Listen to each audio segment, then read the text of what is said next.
Hello and welcome back to my channel. My name is Noemi Romero with 7 Gables Real Estate, the coastal office here in Huntington Beach, California. And I'm here to discuss the buying process again. I know I've discussed it with you before, and this will vary a bit. So I want to make it more appropriate to how the market was last year, 2020, and how it's still in the same way this year, 2021. Buyers are excited. They get qualified. They're thinking, oh, I'm going to buy my dream home. And it is exciting. It is awesome. Yet, they think oh yeah, we're going to walk through the park in a sunny day and get our home. But it's not that way right now. It's tremendous challenge.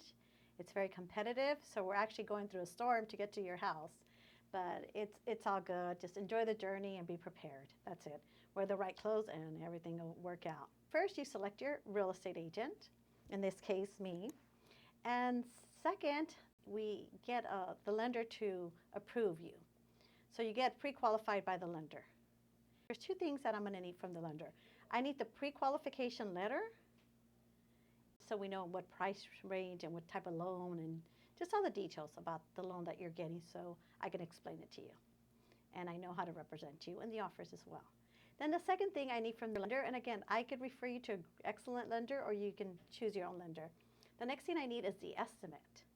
So it breaks down all the costs, the closing costs, and your down payment. So there's just no surprises at the end. You know upfront. Once you do get approved, do we start looking right away? Or do you come back to me later that year or next year? That's up to you. You know, getting approved doesn't mean that you have to start looking right away. Some people aren't always ready. They want to save more money, maybe because they want reserves. They're not comfortable just having enough for the down payment. Everybody's different. So I'm very respectful, and when you do need me, I am here for you.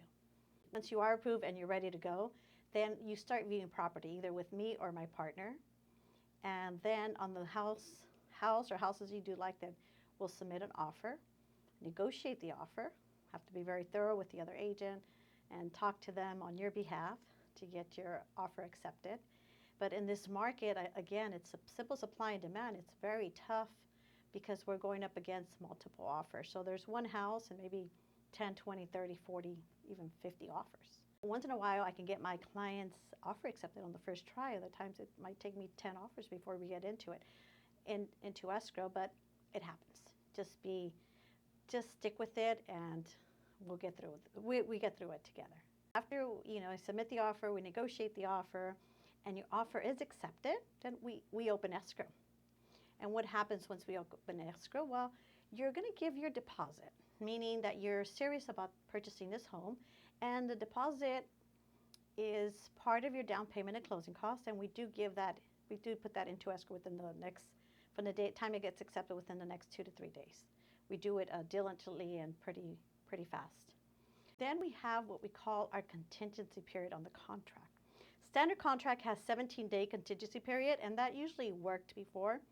You had 70 days to do your due diligence. Now, because of the competition, many buyers are removing their contingencies, meaning that they back out, they'll lose their deposit because they want a house that bad. So that varies. It could be 7 days, 10 days, 12 days, 14, 21 days, your contingency period. And in this case, I'm just going to say X days for contingency period because that's going to vary. But what happens if there are contingencies? Usually are they? Well, you're getting your home quote for a fire insurance or hazard insurance, home insurance. You're getting that. You're also getting your loan approval. Your lender's doing everything, all the paperwork to get your loan and getting it approved. The other thing that happens is the appraisal. Make sure that the property is going to appraise. And item number 4 that we do is a home inspection. And a home inspection is not in your estimate the lender gives you. It's usually about $350. It could be a little less, a little more, and depending on the size of the home, and if you do further investigations, and obviously it could be more, but that's roughly for a basic home inspection. It's an option, but I do obligate my clients to do it because who wants to buy a home and then be surprised after we close escrow that something's wrong with it? It's good to know up front. So if you do have contingency period, and you haven't removed it, and if for XYZ reason you want to cancel, you cancel, usually do get your deposit back. But once you do remove your contingencies and you're ready to go, you want to marry the house, then in order to, you do remove the contingencies, there's, no backing out. You do lose your deposit in that situation.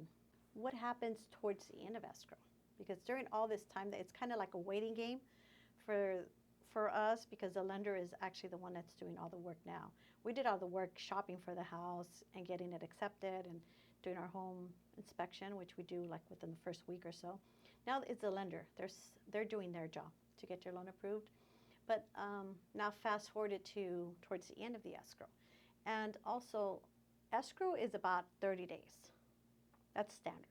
Again, many escrows could be shorter or they could be longer. You can do 45, 60-day escrow, but overall, typically we do 30-day escrows. But I have done, of course, shorter ones and longer ones. So about 2 to 5 days before we do close escrow, you do sign the loan docs in front of the notary. And when you sign the loan docs, you'll see exactly what your interest rate is. Is it fixed?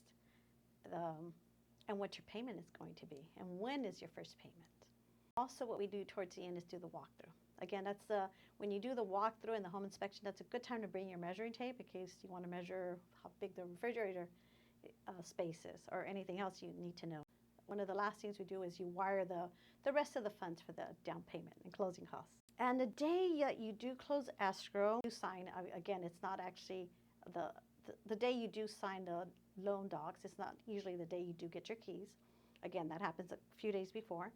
The last thing that happens is the property, the loan funds, and then the grantee gets recorded with the county recorders, and we call it confirmation of recording. We close escrow. We don't always get the keys the same days. If the house is vacant, many times you do get the keys. Sometimes standard is you get the keys 3 days after we close escrow. Once in a while, it's even 5 days. Many times, seller wants to rent back for a few days or a few weeks, and maybe you'll get the keys a bit later. And don't forget to transfer your utilities, and that's pretty much it to simplify it. If you have any other questions, you need anything, I'm always just a phone call away.